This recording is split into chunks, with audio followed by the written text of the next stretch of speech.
Ano nga ba ang unang ginawa namin pagdating dito sa Dubai? At magkano nga ba ang nagastos ko pagpunta ko dito sa Dubai? Ang total po ng binayaran ko sa agency ko ay 28,760. Wala pa po dyan yung mga pamasahe ko, then medical. Kapag nag-agency ka, sasagutin ni employer ang gastos sa visa at ticket mo. So, ito po yung good thing kapag under ka ng agency. Pagdating mo dito sa Dubai Airport, may susundo sa inyo, then ihahatid kayo sa for the meantime accommodation nyo. Bakit for the meantime accommodation? Akala ko rin doon na kami magstay.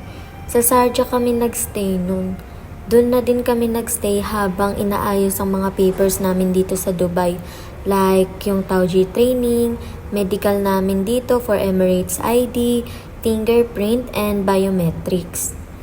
After namin matapos lahat ng yun, nilipat na kami sa pag-i-stayan talaga namin, which is sa Jumeirah Village Circle dito sa Dubai.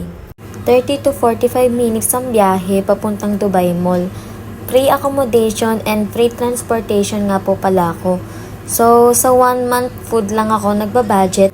But to be honest, since first time ko dito sa Dubai, nung winter gumagala ako kahit bago pa lang ako, kaya na-enjoy ko agad ang Dubai.